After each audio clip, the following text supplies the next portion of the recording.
পুতিনের ভারত সফর বাংলাদেশের অনেকটা মাথা ব্যথার কারণ হয়েছে। অর্থাৎ শেখ হাসিনার সাথে পুতিনের বৈঠক হয়েছে এমন একটা খবর নেট দুনিয়া ভাইরাল। এই বৈঠকে কি কথা হতে পারে, কি আলোচনা হতে পারে, আমরা আলোচনায় এর উত্তর খুঁজে বেড়াবো। এর সাথে আরো কিছু যোগ করতে চাই, বলতে চাই, সেটা হচ্ছে পুতিন ভারতে এসেছেন, শেখ হাসিনা সেখানে বসবাস করছেন। তো তাদের সাথে যদি বৈঠক হয়, সে বৈঠকের সত্যতা যাচ করব না, একটা কথা বলবো, সেটা হচ্ছে ভারতের সাথে বাংলাদেশের যে সম্পর্কটা ঐতিহাসিক, রাশিয়ার সাথেও বাংলাদেশের সম্পর্কটাও ঐতিহাসিক। 71 সালে দুই দেশে বাংলাদেশকে সহযোগিতা করেছে এবং আওয়ামী লীগকে সহযোগিতা করেছে। তো আওয়ামী লীগের সভাপতি, প্রধানমন্ত্রী, তিনি ভারতে বসবাস করছেন 15 মাস। সেই 15 মাসের মধ্যে অফিসিয়ালি তিনি রাজনীতির কোনো কথাবার্তা কোনো গণমাধ্যমে না বললেও গত 1.5 মাস আগে তিনি গণমাধ্যমে সাক্ষাৎকার দিয়েছেন, বাংলাদেশের বিষয়ে কথা বলেছেন, ইলেকশনের বিষয়ে কথা বলেছেন, নির্বাচনে অংশগ্রহণের বিষয়ে কথা বলেছেন, সর্বোপরি জনগণের জন্য নির্বাচিত একটা সরকারের কথা বলেছেন। এর মধ্য দিয়ে বাংলাদেশের অন্তর্বর্তীকালীন সরকার এবং রাজনীতির মাঠে যারা চষে বেড়াচ্ছেন তারা বেজায় একেবারে নাখোশ এটাকে ঘিরে, এবং এটার বহিঃপ্রকাশ ঘটেছে তার রায়ের মধ্য দিয়ে। তাকে যে সাজা দেয়া হয়েছে, একটিতে সর্বোচ্চ মৃত্যুদণ্ড এবং সেই সাথে অন্যান্য শাস্তি, এতে একটা বিষয় স্পষ্ট হয়, আগামী রাজনীতিতে শেখ হাসিনার জন্য, আওয়ামী লীগের জন্য বাংলাদেশে কঠিন থেকে কঠিন পরিবেশ সৃষ্টি হয়েছে। কিন্তু শেখ হাসিনা কি থেমে গেছেন বা বসে থাকবেন? তিনি কি বসে থাকার মানুষ? আপনার কি মনে হয়? আপনারা আপনাদের জায়গা থেকে ছোট ছোট করে কমেন্ট বক্সে লিখতে পারেন। যাই হোক, তিনি আসলে বসে থাকবেন না, তিনি তার কাজ করে যাবেন। ভারতের যে ব্যাপারটা, এখানে যদি আমরা প্রথমে দেখি, আলোচনার সাথে কথাটা বলছি, যখন তার রায় হলো এবং রায়ের কপিটা সহ আনুষ্ঠানিকভাবে ভারত থেকে শেখ হাসিনাকে চাওয়া হলো, শেখ হাসিনার বিষয়ে ভারত যে বিষয়টা জয়শঙ্কর বলেছেন যে শেখ হাসিনা ভারতে কতদিন থাকবেন এবং তিনি কবে বাংলাদেশে যাবেন সেটা তাকে সিদ্ধান্ত নিতে হবে। এর মধ্য দিয়ে স্পষ্ট হলো ভারত শেখ হাসিনাকে ফেরাবেন না। এখন পুতিন ভারতে যখন আসলেন তখন এই বিষয়টা অনেকেই যোগ করে দিলেন। কখনো কখনো বলা হলো তৃতীয় কোনো দেশে ফিজির কথা, এবং এখন আবার ভাবা হচ্ছে ভারত থেকে পুতিন দেশের কাছে শেখ হাসিনাকে হস্তান্তর করছে কিনা, ইত্যাদি ইত্যাদি। আসলে এই ধরনের কোনো বিষয় নয়। এখানে আপনারা যদি রাজনৈতিক দৃষ্টিকোণ থেকে এই বিষয়টা দেখেন তাহলে খুব ক্লিয়ারলি দেখবেন, সংসদের যে ব্যাপারটা আগামী নির্বাচনের, অর্থাৎ এই নির্বাচনকে কেন্দ্র করে বৈঠকের মধ্যে কিছু কথা হতে পারে।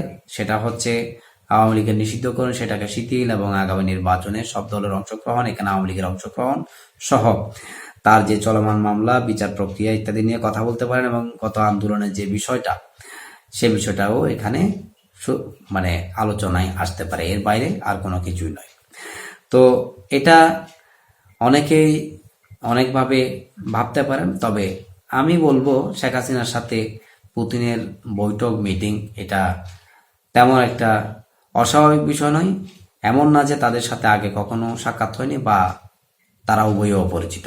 সুতরাং এটা স্বাভাবিক একটা বিষয়, এবং শেখ হাসিনা রাজনৈতিক নেতা হিসাবে, বাংলাদেশের প্রধানমন্ত্রী হিসাবে তিনি বসে থাকার মতো মানুষ নয়। তার জায়গা থেকে তিনি তাকে ডিফেন্ড করার জন্য, তার দলকে ডিফেন্ড করার জন্য, বা বাংলাদেশের যে রাজনৈতিক ব্যবস্থা সেখানে তার যে অন্তর্ভুক্তি সেগুলো পুনরায় উজ্জীবিত করার জন্য তার যে ব্যাপার সেটা তিনি অবশ্যই চালিয়ে যাবেন বা যাচ্ছেন, এটা নিঃসন্দেহে বলা যায়।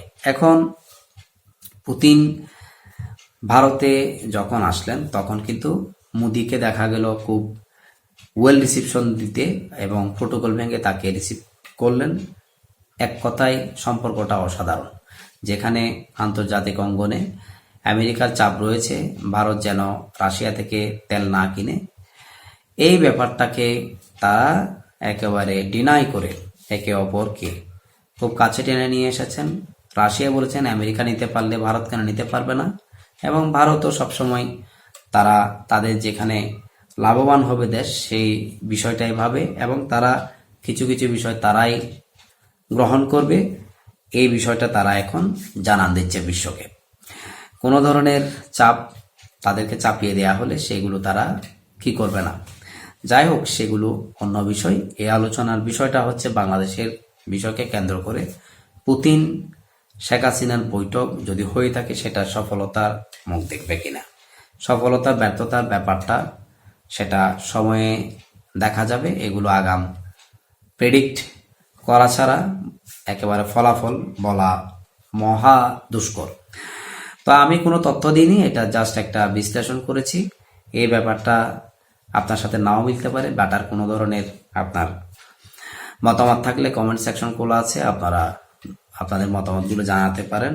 এবং সর্বশেষে যে কথাগুলো বলতে চাই সেটা হচ্ছে আগামী যে নির্বাচন, সে নির্বাচনে ভারত এবং রাশিয়া যদি তারা এই ব্যাপারগুলো নিয়ে কনসার্ন হয়, বাংলাদেশের বিষয়গুলো নিয়ে, একেবারে ভারত তো তাদের জায়গা থেকে তারা স্পষ্ট করেছে, রাশিয়াও যদি সেই বিষয়টা নিয়ে স্পষ্ট হয়, আসলে আওয়ামী লীগের অংশগ্রহণটা কতটা সহজ হবে বা হতে পারে, এবং সেই সাথে তাদের কার্যক্রম যেটা নিষিদ্ধ আছে সেটা উইথড্র করার যে ব্যাপারটা সেটা কীরকম হতে পারে, আপনারা যে যেটা মনে করেন সুন্দরভাবে কমেন্ট সেকশনে লিখতে পারেন। এবং এই কথাটা বলে আপনাদের থেকে আজকের মতো এখানে বিদায় নিতে চাই। সেটা হচ্ছে পুতিন এবং শেখ হাসিনার বৈঠক হোক বা না হোক, সেই বিষয়টার চাইতে বড় ব্যাপারটা হচ্ছে পুতিন ইন্ডিয়াতে এসেছেন, মোদি শেখ হাসিনাকে সমস্ত রাজনৈতিক দলের সাথে বসে বিশেষ অতিথির মর্যাদায় বসবাস করার সুযোগ দিয়েছেন। এই ব্যাপারটা যদি ভাবেন, পুতিন এবং মোদি শেখ হাসিনা বৈঠকটা খুব একটা অস্বাভাবিক কোনো কিছু নয়। ভালো থাকবেন, সুস্থ থাকবেন, সবার জন্য অনেক ভালোবাসা। আসসালামু আলাইকুম।